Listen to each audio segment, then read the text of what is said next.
जय माता दी। दुर्गा सप्तशती छठा अध्याय।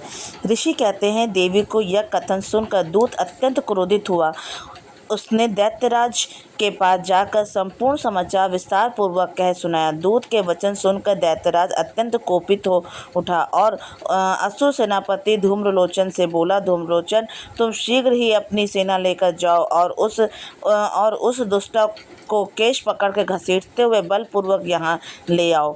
उसकी रक्षा करने के लिए देवता, पक्ष अथवा गंधर्व आदि अन्य कोई भी क्यों न खड़ा हो, उसे अवश्य मार डालना। ऋषि बोले। शुंभ के इस प्रकार आज्ञा देने पर धूम्रलोचन दैत्य ने 60,000 असुरों की सेना लेकर वहां से तुरंत प्रस्थान किया। वहां पहुंचकर उसने हिमालय पर रहने वाली देवी को देखा और ललकार कर कहा, अरे तू शुंभ निशुंभ के पास चल। यदि तू इस समय प्रसन्नतापूर्वक मेरे स्वामी के पास नहीं चलेगी तो मैं बलपूर्वक चोटी पकड़ कर घसीटते हुए तुम्हें ले चलूँगा। देवी बोली, तुम्हें दैत्यों के राजा ने भेजा है, तुम स्वयं भी बलवान हो और तुम्हारे पास विशाल सेना भी है। ऐसी दशा में यदि मुझे बलपूर्वक ले चलोगे तो मैं क्या कर सकती हूँ। ऋषि बोले। देवी के इस प्रकार कहने पर धूम्रलोचन दैत्य उनकी ओर दौड़ा। तब अंबिका ने हुंकार शब्द से उच्चारण मात्र से उसको भस्म कर दिया। फिर तो क्रोध में विहल दैत्यों की विशाल सेना और अंबिका ने इस दूसरे पर तीखे बाणों, शक्तियों तथा फारसों की वर्षा आरंभ की। इतने में देवी का वाहन सिंह क्रोध में भरकर भयंकर गर्जना करके गर्दन के बालों को हिलाता हुआ असुरों की सेना में कूद पड़ा।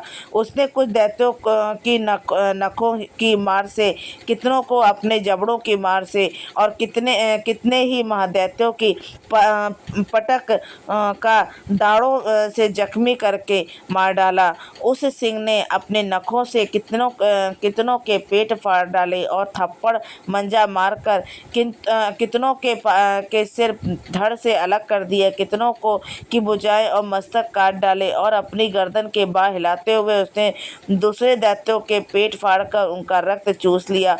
अत्यंत क्रोध ने भरे देवी के वाहन महाबली उस सिंह ने क्षण भर में ही असुरों की सेना का संहार कर डाला। शुंभ ने जब यह समाचार सुना कि देवी ने धूम्रलोचन असुर को मार डाला तथा उसके सिंह ने सारी सेना का सफाया कर दिया, तब वह दैत्यराज अत्यंत क्रोधित हुआ। उसके ओंठ कांपने लगे। उसने चंड मुंड नामक 2 महादैत्यों की आज्ञा दी कि हे चंड और मुंड, तुम लोग अत्यंत विशाल सेना लेकर वहां जाओ और उस देवी के केश पकड़कर अथवा उसे बांध कर शीघ्र ही यहाँ ले आओ। यदि इस प्रकार उसे लाने में तुम्हें संदेह हो तो युद्ध में सभी प्रकार के अस्त्र शस्त्रों का दैत्य सेना का प्रयोग करके उसको मार डालना और दुष्टा स्त्री के तथा सिंह के मर जाने पर उस अंबिका को बांधकर शीघ्र ही मेरे पास ले आना। छठा अध्याय समाप्त। जय माता दी।